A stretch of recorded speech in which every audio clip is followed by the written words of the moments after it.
오늘 이제 본문 말씀 중에 이제 9절부터 나와 있는 이 비유의 말씀은 여러분들 성경책에 이렇게 친절하게 제목을 붙여 놓았을 터인데 대부분 포도원 농부 비유라고 이렇게 제목을 붙여 놨을 겁니다. 아니면 악한 포도원 농부 비유라고 이렇게 붙여 놨을 겁니다.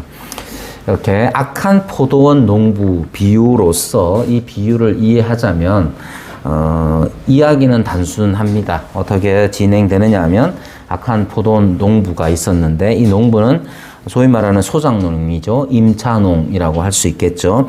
임차농이 있었는데 주인이 소출 얼마를 받기 위해서 종을 보냈더니 3번에 걸쳐서 그 종들을 때리고 내쫓았다.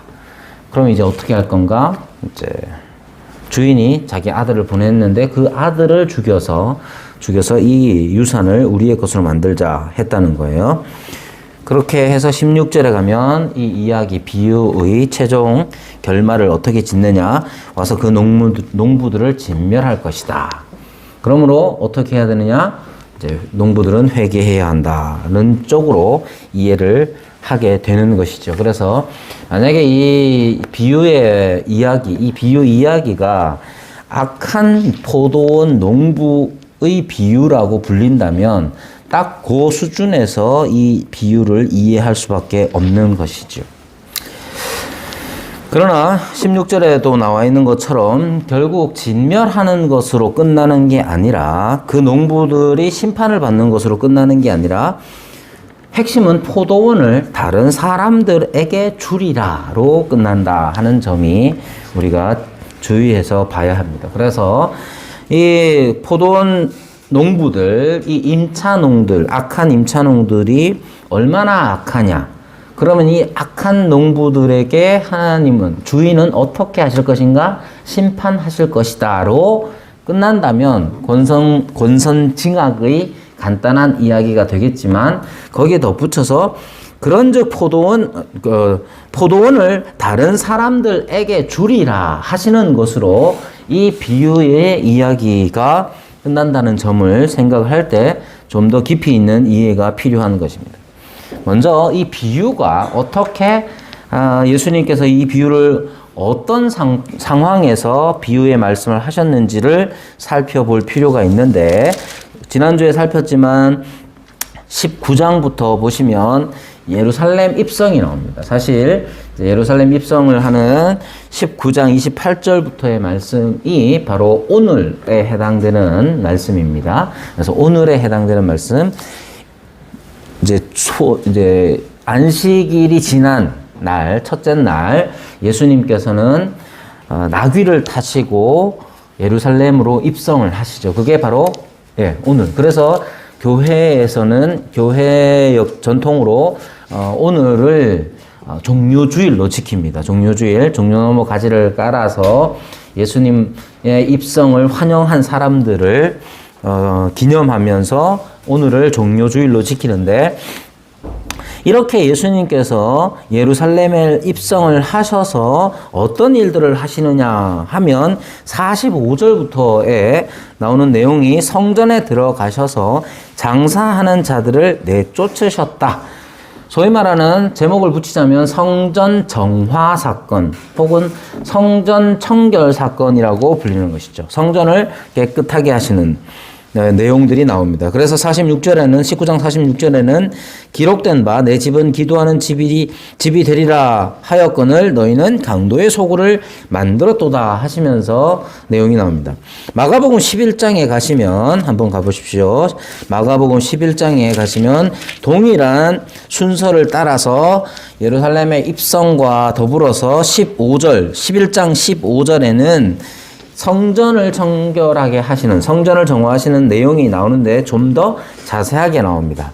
15절에 마가복음 11장 15절에 보시면 그들이 예루살렘에 들어가니라 예수께서 성전에 들어가사 성전 안에서 매매하는 자들을 내쫓으시며 돈 바꾸는 자들의 상과 비둘기 파는 자들의 의자를 둘러 엎으시며 아무나 물건을 가지고 성전 안으로 지나다님을 허락하지 아니하셨다 이렇게 얘기합니다. 그러니까 마가복음에서는 성전 정화 사건에 대하여 좀 더 자세하게 말씀을 하시는데 핵심은 비둘기 파는 자, 돈 바꾸는 자 이런 것들을 둘러 엎으신 정도가 아니라 16절에 나와 있는 거예요. 성전 정화 사건의 핵심은 비둘기 파는 사람의 의자를 엎으셨거나 돈 바꾸는 자들의 상을 엎으셨다는 것 정도가 아니라 아무나 물건을 가지고 성전 안으로 지나다님을 허락하지 아니하셨다는 겁니다. 이게 왜 중요합니까? 자, 이때가 언젠지는 언제 이 일이 일어났는지는 몰라도 19절에 가면 그리고 날이 저물매 그들이 성 밖으로 나가더라 하시는 말씀은 여기에 그들은 예수님과 예수님의 일행이죠. 즉 예수님께서는 예루살렘에 입성하셔서 성전에 들어가시고 성전에 들어가셔서 성전에서 매매하는 자들, 비둘기 파는 자들 다 내쫓으십니다. 그리고 그곳에서 이 집은 기도하는 집이다. 내 집은 만민이 기도하는 집이다. 하시는 말씀만 하고 끝난 게 아니라 그렇게 선포만 하시고 끝난 게 아니라 16절에 보면 아무나 물건을 가지고 성전 안으로 지나다님을 허락하지 않았다고 하는 거예요. 좀 과격하게 표현하자면 예수님은 성전을 장악해버리신 거예요. 예수님은 성전을 장악하셔서 성전 안으로 지나다니는 것 자체를 허락하지 않으셨다고 말하고 마가는 기록하고 있는 겁니다. 어느 정도까지 언제 예수님이 들어가셨는지는 알 수 없지만 날이 저물어서 나오실 때까지 한참을 계신 거죠. 여기에서 문제가 발생합니다. 무슨 문제가 발생하느냐? 만약에 예수님이 아침 일찍 가셨다. 그러면 하루 종일 성전에서 매일 드려야 하는 제사, 즉 오전 오후에 드려야 할 제사 자체가 못 드려집니다. 만약에 오전 지나고 가셨다. 그럼 오후 제사 자체가 못 드려지는 거예요. 최소한이 아니죠. 성전에서는 매일 제사를 드려야 합니다. 매일 제사를 드려야 하는데 최소한 오후 제사 정도가 예수님의 이 성전 장악으로 인해서 드려지지 못했다는 점입니다. 이게 왜 이렇게 우리 심각하게 생각해야 하느냐 하면 여러분 예루살렘 성전에서 제사가 매일 드려져야 하는데 그걸 못 드렸다. 그건 작은 일이 아닌 거죠. 그래서 이 톰 라이트라는 유명한 신학자는 물론 이제 우리 신학 계통에서 조금 벗어나긴 했지만 이 톰 라이트는 어떻게 이 구절을 해석하느냐 하면 메시아이신 새 왕이 자기 왕권을 주장하면서 성전의 폐화와 파멸을 암시하신 것이다 라고 해석을 합니다. 왕으로서 입성을 하시잖아요. 예루살렘 입성 자체가 왕으로서 오실 메시아로서 새 왕권을 가지고 입성하시는 것이란 말이에요. 그것을 상징적으로 드러내는데 그렇게 오셔서 하신 일이 뭐냐 하면 성전을 장악하신 일입니다. 그리고 매일 드려지는 오후의 제사, 최소한 오후의 제사까지 못하게 하신 것이죠. 그 말은 어떤 의미가 담겨져 있느냐면 이 새 왕권을 가지신 이 메시아가 이 왕권으로 무엇을 하느냐? 이 성전, 지금 예루살렘 이 성전의 폐화와 파멸을 암시하시는 사건이다라고 표현을 하고 있습니다. 자, 다시 누가복음 오늘 본문 이제 19장으로 돌아가시면 그래서 어떤 반응이 일어났느냐 했을 때에 47절에 보면 예수께서 19장 47절입니다. 누가복음 예수께서 날마다 성전에서 가르치시니 대제사장들과 서기관들과 백성의 지도자들이 그를 죽이려고 꾀하였다라고 말합니다. 그러니까 성전을 깨끗하게 하신 이 사건이 그냥 이벤트처럼 한번 상 한번 얻고 내 집은 만민이 기도하는 집이다 이렇게 한번 선언 딱 하고 그리고 나서 끝내버린 사건이 아니라 얼마나 그들에게 타격이 있었던 일인지를 생각할 수가 있는 것이죠. 그래서 이 대제사장들과 서기관들과 그리고 백성의 지도자들이 예수님을 죽이려고 모의를 하는 겁니다. 하지만 그러한 꾀함이 이루어지지 않죠. 48절에 보면 백성이 다 그에게 귀를 기울여 들음으로 어찌할 방도를 찾지 못했다라고 말하는 것입니다. 이러한 성전 지도자들의 예수님에 대한 공식적인 이런 반응 자체가 마태, 마가, 누가 복음에 다 기록되어 있는데 오늘 본문에도 나오죠. 대제사장들과 서기관들이 장로들과 함께 예수님께로 옵니다. 20장 1절. 자, 대제사장들과 서기관들이 장로들과 함께 가까이 와서 말합니다. 무엇을 말하느냐? 당신이 무슨 권위로 이런 일을 하는지 이 권위를 준 이가 누구인지 우리에게 말하라. 이 사람들, 어떤 사람들? 대제사장들과 서기관들과 백성의 지도자들.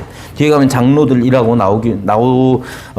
19장 19절에 그렇게 나오기는 하는데, 여러분, 이렇게 예수님께서 하신 이 일, 즉 성전을 깨끗하게 하신 이 일이 오늘의 비유와 이어진다는 점을 생각을 해야 합니다. 그리고 이 비유가 자기들을 향한 말씀이라는 사실을, 그것을 듣는 이 대제사장들이 다 알고 있어요. 19절에 이렇게 말하죠. 서기관들과 대제사장들이 예수의 이 비유는 자기들을 가리켜 말씀하시는 줄을 알고 다시 즉시 잡고자 하였다라고 말합니다.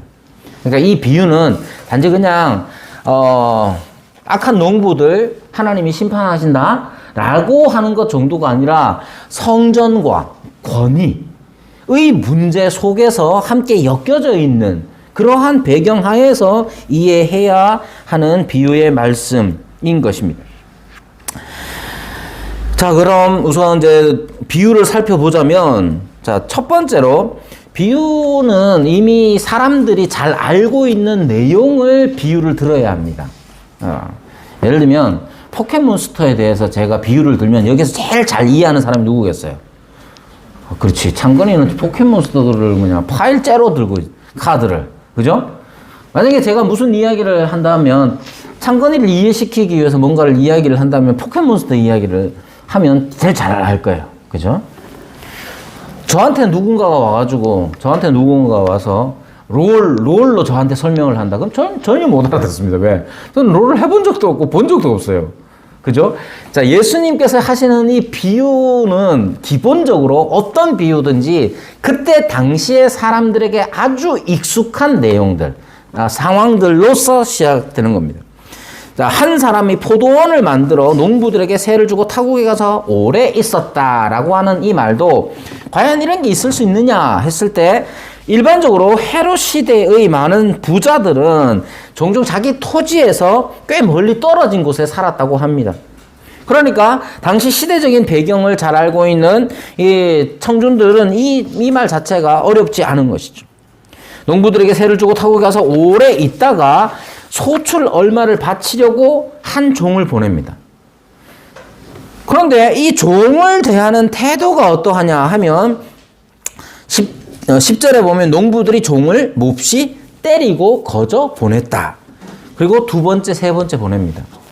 이 두 번째, 세 번째 보낼 때에 특징이 있는데 뭐냐 하면, 이 종들이 첫 번째, 두 번째, 세 번째 이 종들을 맞이하는 이 농부들의 태도가 점점 더 강해집니다. 강도가 강해요. 어떻게 강해지느냐? 10절에 보면 첫 번째 농부를 몹시 때리고 거저 보냈는데 11절에 다른 종을 보내니 그도 몹시 때리고 능욕하고 거저 보냅니다. 세 번째는 어떻게 합니까? 이 종도 상하게 하고 내쫓았다 이렇게 말하죠. 여기에 능욕했다는 것 자체가, 몹시 때리는 것 자체도 사실은 능욕적입니다. 자기 심부름 갔는데 뿐만 아니죠. 여기 종이 누구 때문에 갔냐? 종이 주인이 보내서 갔단 말이에요. 주인이 보내서 간 그 종을 때려요. 그것 자체가 능욕적입니다. 누구를 능욕하느냐? 종도 능욕을 당하고 있는 것이긴 하지만 그 종을 보낸 주인도 능욕을 받고 있는 것이죠. 두 번째는 아예 능욕을 했다고 말합니다. 어떤 능력, 어떤 모욕을 줬는지 자세히 나와 있지는 않지만 이 종 자체가 맞는 것에 더하여서 능력을 당하였습니다. 세 번째 종은 상하게 하고 내쫓았다라고 말하는데, 내쫓았다는 말은 내던져져서 쫓겨났다는 뜻입니다. 더불어 거기에 앞에다가 상하게 하였다라고 했으니까 이미 몹시 때린 것이 포함된 것이죠. 몹시 때린 것이 포함된 채로 이제 능력을 받아 내던져져 쫓겨났다는 것을 말하고 있습니다. 여러분, 이 점이 지금도 마찬가지로 그 지역의 중동 지역의 사람들의 관점으로 생각하자면 우리가 생각하는 것보다 훨씬 더 심각한 일이 됩니다. 왜냐하면 지금도 그곳에서는 그래서는 안 되지만 명예살인이라는 게 여전히 있단 말이에요. 그게 단순하게 이슬람 사람들의 습성 혹은 교리다라고 정도로 끝나는 게 아니라, 명예살인이라는 것 자체는 여러분 유교적인 문화권에서도 명예살인이라는 게 그런 개념이 있지 않습니까? 예를 들면 유교가 여성들을 억압하는 한 가지 도구가 뭐였느냐 하면 열려문 같은 거 세워주는 거죠. 남편이 죽었어도 다시 결혼하지 못하게끔 하는 거예요. 그거 어떻게 보면 자기 가문의 명예를 위해서 그렇게 하는 거잖아요.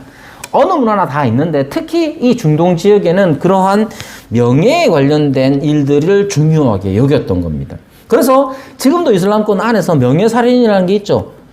자기 누이가 성적으로 그렇게 됐다. 그러면 자기 오빠가 자기 누이를 죽이는 일 뿐만 아니라 자기 부모가 당했다. 그러면 자기 부모가 만약에 살인을 당했거나 그러면 그거 살인한 사람을 그냥 둘 수 없어서 그렇게 다시 명예살인을 하는 경우가 종종 있습니다. 그러면 지금 이 이야기를 듣고 있는 청중들의 감정을 생각해 보시면, 청중들의 감정이라는 것은 아주 분노할 수밖에 없는 거예요. 포켓몬스터 카드 중에 수백 장의 포켓몬스터 카드 중에 그 중에 한 장이 20만 원짜리야. 근데 목사님이 한 번만 만져볼게 그러고 싹 갖고 가버렸어. 그러면 청근이가 열받겠죠? 그지? 20만 원짜리 없어. 아, 그러니까 예를 들자면 어찌나 포켓몬스터 카드를 자랑을 하는지 그래가지고 제가 예를 들어 본 겁니다. 잘 들으라고. 설교 잘 들으라고. 그거 만지지 말고. 여러분, 지금 이 사람들이 느꼈을 감정이라는 게 그런 거예요. 아니, 이런 일은 일어날 수가 없는 거예요. 주인이 소작농이라고, 임차농들에게 소출을 받기 위하여 받는 것은 당연한 일이고, 당연한 권리란 말이에요. 그런데 보냈는데, 종을 때려. 아이, 그럴 수가 있나? 여기서부터 시작했는데, 3번에 걸쳐서 점점 더 강하게 이렇게 모욕하는 행위, 능욕하는 행위를 이들이 하는 거예요. 그러면 이 비유의 말씀을 듣고 있는 청중들의 반응, 감정적 반응이 어떻겠습니까? 분노. 그런데 이 분노는 그저 그런 분노가 아니라 사람들에게 정의감 넘치는 분노로 활활 타오르고 있는 거예요. 주인뿐만 아니라, 사람들은 대부분 어떤 이야기를 들을 때 누구 한편으로 마음을 쏟아가지고 이야기를 듣죠. 사람들이 이 이야기를 들을 때 누구에게 마음이 쏠려서 이 이야기를 듣겠습니까? 이 악한 농부들에게 마음이 쏠려서 듣는 사람은 거의 없단 말이에요. 그래서 제목 자체도 악한 포도 농부의 비유라고 하기는 좀 그래요. 어쨌든 이 이야기를 들을 때에 대부분의 사람들은 웬만하면 이 주인에게 초점이 맞춰져서 감정을 이입시켰을 것이고, 그러면 이 이야기를 듣는 사람들은 대부분 분노했을 겁니다.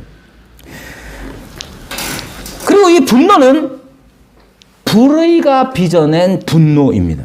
여러분, 불의가 빚어낸 분노 어떻게 처리해야 하겠습니까? 당연히 우리는 이러한 분노의 결과로서 심판과 파멸을 예상할 수가 있는 것이죠. 그리고 그것이 당연할 뿐만 아니라 그것이 정의롭다고 우리는 쉽게 생각합니다. 더불어 여기에 주인공은 많은 사람들이 감정을 이입해 있는 이 사람은 힘 있는 주인이란 말이에요.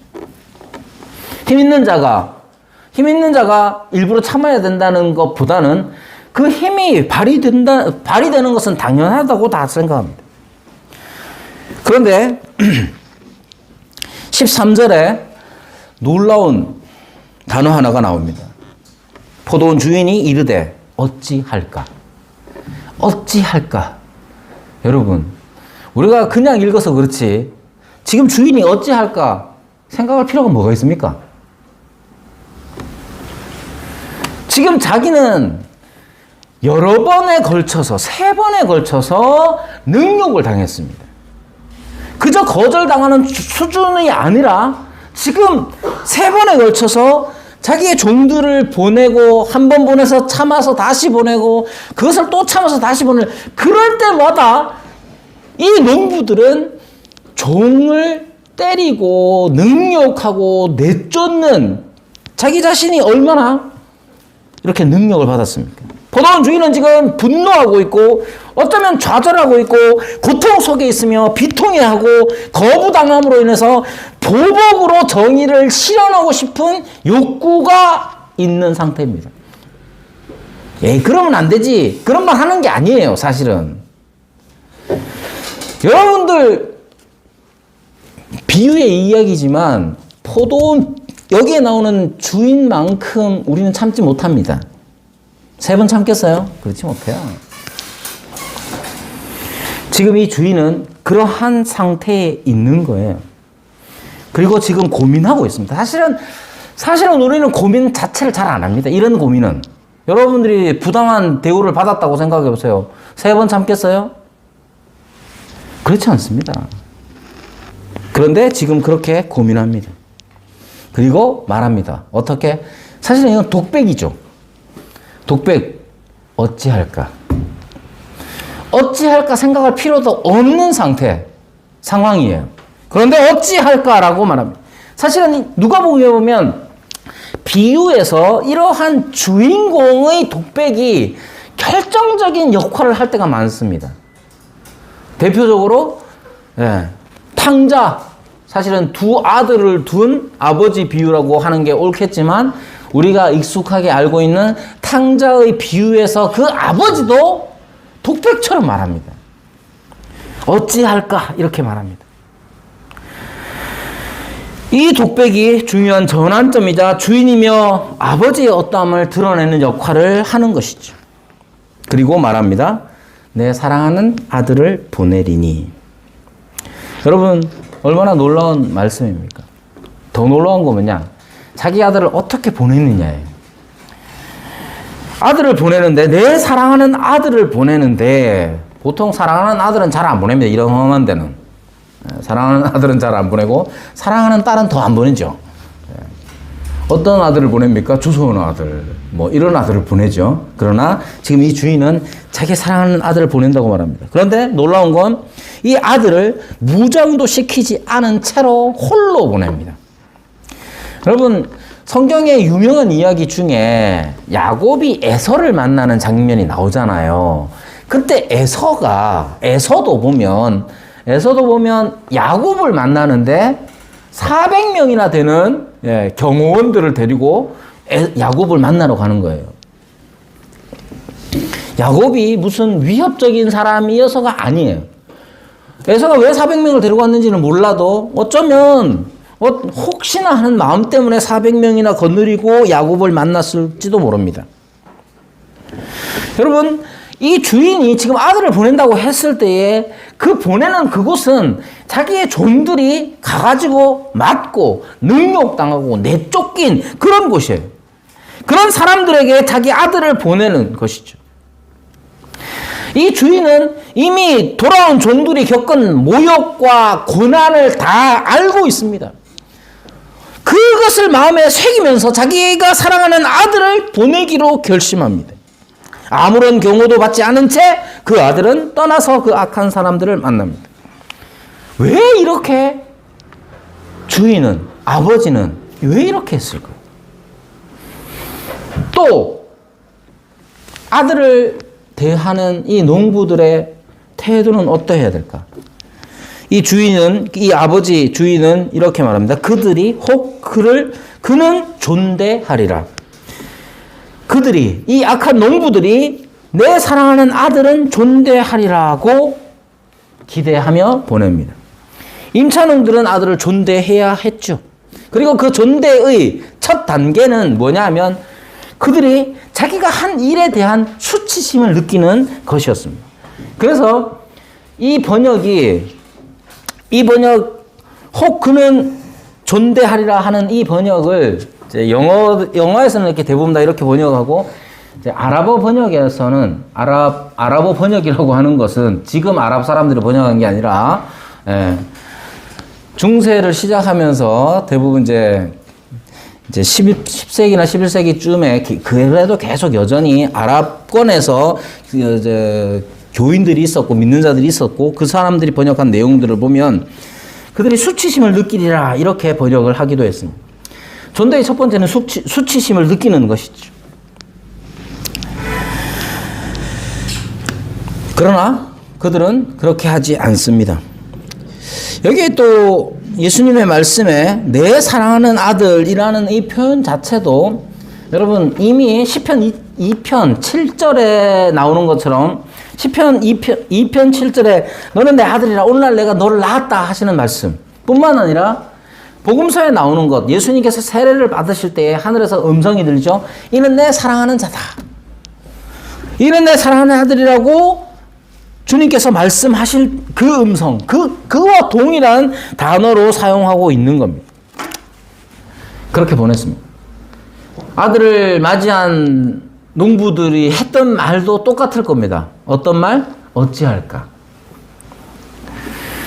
농부들도 이 아들을 맞이하며 어찌할까라고 했을 겁니다. 14절에 보면 농부들이 그를 보고 서로 의논하면서 야, 주인의 아들이 왔는데 우리 이 주인의 아들을 어찌할까? 똑같은 말로써 자기들의 생각을 나눕니다. 그러나 그들이 같은 말을 했을지라도 그들이 담고 있던 생각들, 마음들은 다 다른 것이죠. 이는 상속자니 죽이고 그 유산을 우리의 것으로 만들자라고 하면서 아들을 죽였다고 비유로 말합니다. 그런데 특이하게도 아들을 죽일 때에 포도원 밖에 내쫓아 죽였다라고 말하는데 왜 포도원 밖에 내쫓아서 죽였을까? 아마도 포도원 안에서 살인이 일어나면 그 포도원이 부정하게 되거나 아니면 농사에 지장이 있기 때문에 그럴지도 모르죠. 그러나 더 중요한 건 뭐 어디에 있느냐면 아들을 어디서 죽였느냐보다 더 중요한 것은 그 유산을 우리의 것으로 만들자 하는 것에 있습니다. 아들이 죽는다고 유산이 자기 것이 됩니까? 그 당시 사람들은 그렇게 이해했고 미슈나에 보면은 집이든 저수지든 아니면 노예든 간에 이제 수익을 내는 것이면 뭐든지 간에 만 3년 동안 그것을 점유한 사람이 그 소유권을 확보한다고 미슈나에 기록되어 있다고 합니다. 그러니까 이 사람들이 생각하는 것은 이 아들을 죽이고 우리가 3년만 이걸 가지고 있으면 이거 우리 것이 돼 라고 생각한 것이죠. 그래서 그 아들을 죽인 거예요.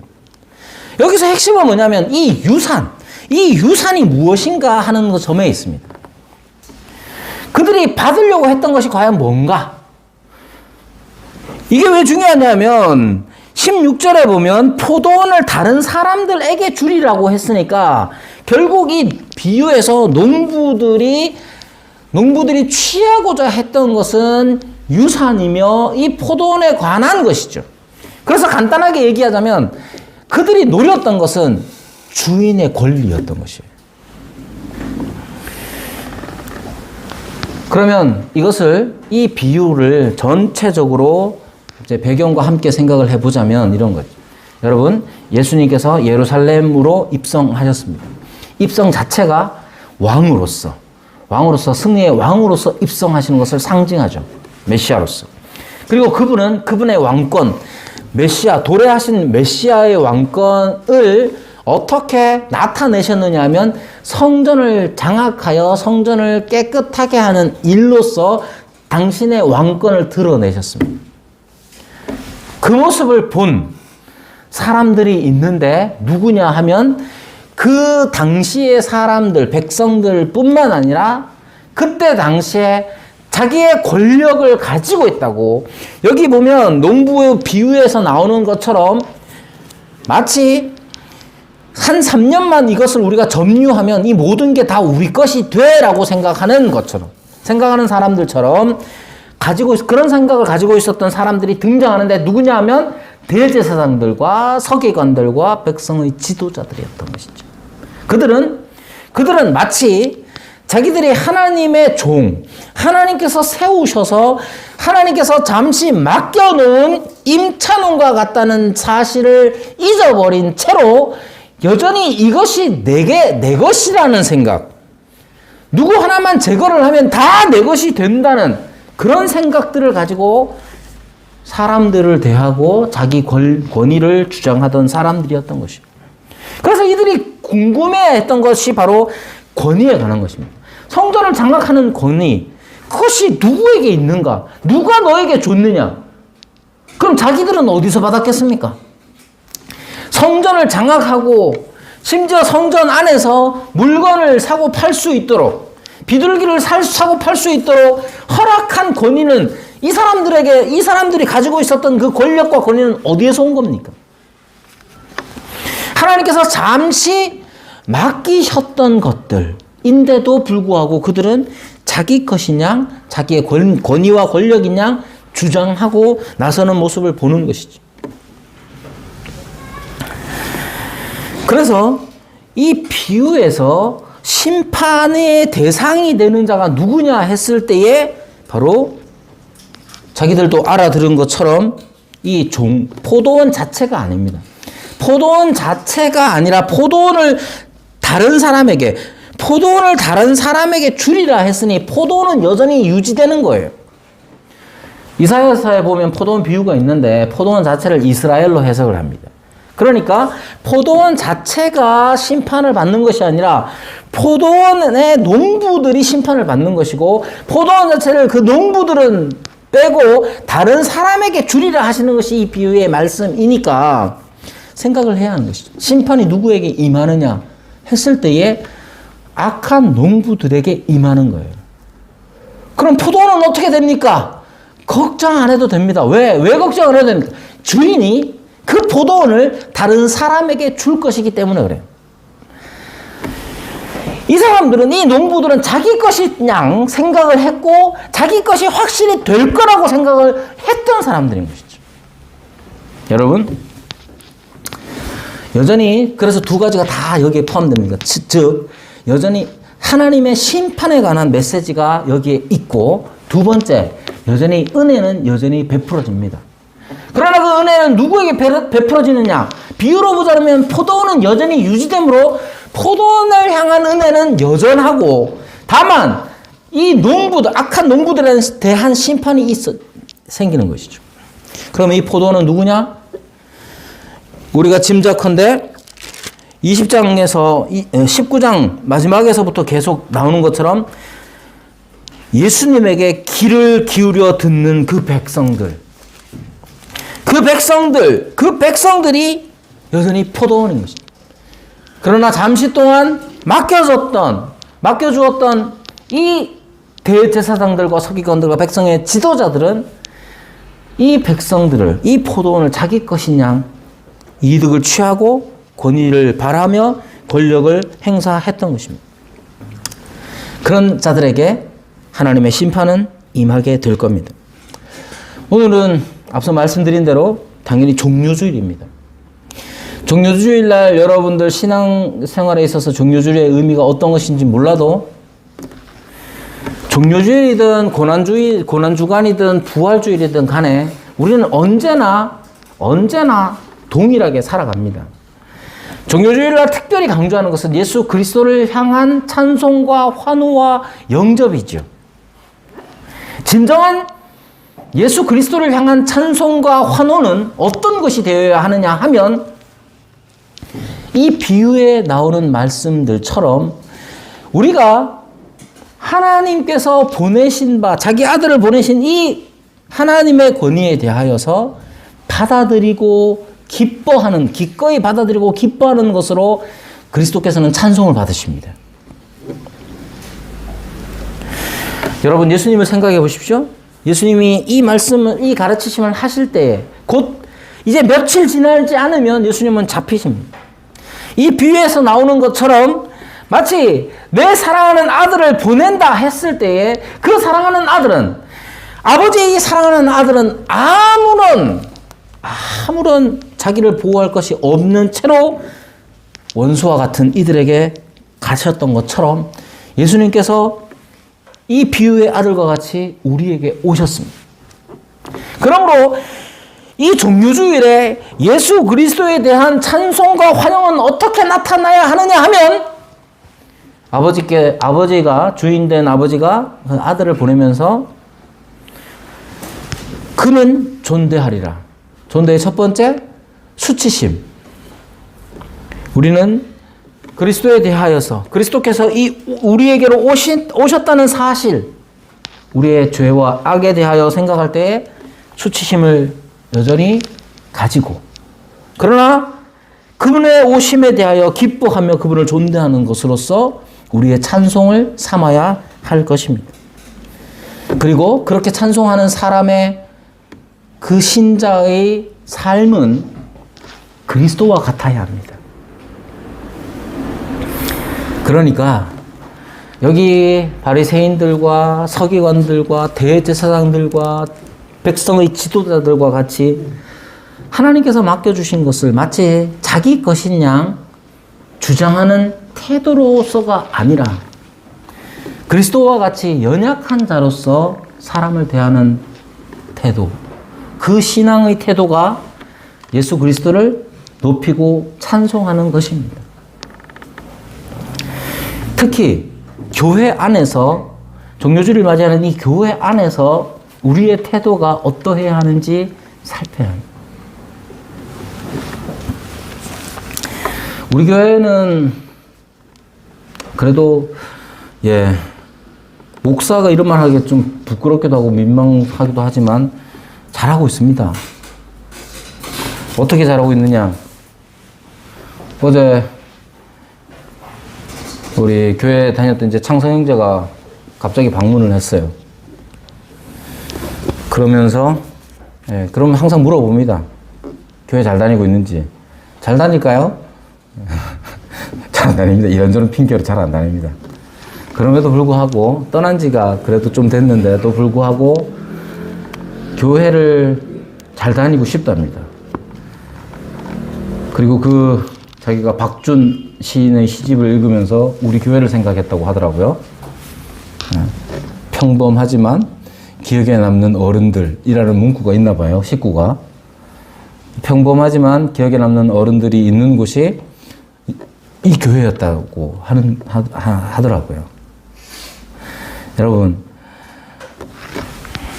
어떤 사람에게 그렇게 기억된다는 건 우리가 그에게 여기 나와 있는 백성의 지도자들, 대제사장들, 서기관들처럼 자기 능력과 자기 힘과 권력으로 그들을 제압하지 않았다는 뜻입니다.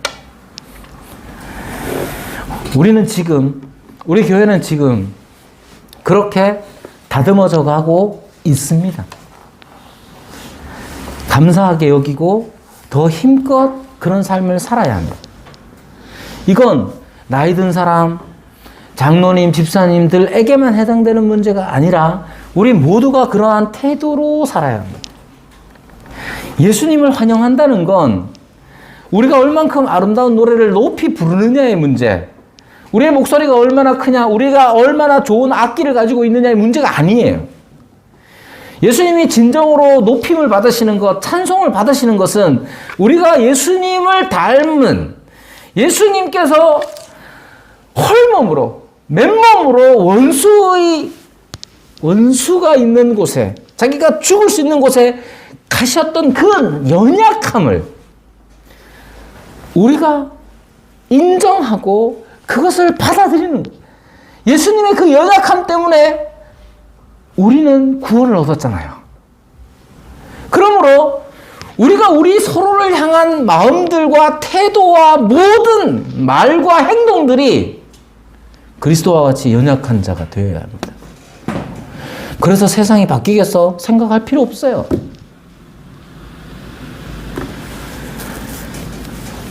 아무런 힘도 없이 자기의 종들을 때리고 능욕하고 내쫓은 곳으로 아들을 보내는 아버지. 우리가 그 은혜로 지금 여기에 함께 있는 겁니다. 그걸 믿기 때문에 우리는 지금 여기에 있는 겁니다. 그러니까 우리는 우리 서로에게 어떤 사람이 되어야 합니까? 저렇게 살면 안 돼. 내가 반드시 한마디 해줘야겠어. 라는 태도로 보다 우리에게 오신 예수 그리스도를 닮은 그분을 믿는 자로서 그분을 닮는 태도로서 삶의 태도로서 사람을 여기 있는 우리 서로를 대하는 것, 그게 참된 찬송입니다. 종료주일 부활절 맞아서 칸타타하고 모든 악기를 동원해서 하는 일도 아름다운 일이죠. 그렇게 할 수 있으면 해도 됩니다. 당연히 할 수 있고 그것은 즐거운 일이고 우리가 할 수 있는 것들 다 할 수 있는 거예요. 다만 그것만 있으면 안 되는 거예요. 다르게 얘기하면 그럴싸한 악기 하나 없고 그나마 있는 악기 하나도 제대로 반주할 수 있는 능력도 없고 그래도 그러한 못난 모습처럼 보일지라도 우리의 마음이 그리스도로 말미암아 서로에게 연약한 자의 태도를 취한다면, 그리스도를 믿는 믿음 때문에 그 자세를 취한다면 그게 그리스도를 높이는 일이며 그리스도를 환영하는 일이고 그리스도를 찬송하는 겁니다. 그게 우리가 드려야 할 진정한 찬송이 되는 것이죠. 여러분, 종료주일에 우리가 그리스도를 높이는 건 이 비유에 나오는 것처럼 맨몸으로 우리에게 오셨기 때문입니다. 그분을 믿습니까? 그럼 그렇게 살아야죠. 누구에게? 우리가 우리 서로에게. 그렇게 사는 것이 그리스도를 높이는, 그리스도를 찬송하는 것입니다. 우리 교회가 그런 교회가 되기를 우리 함께 기도하겠습니다.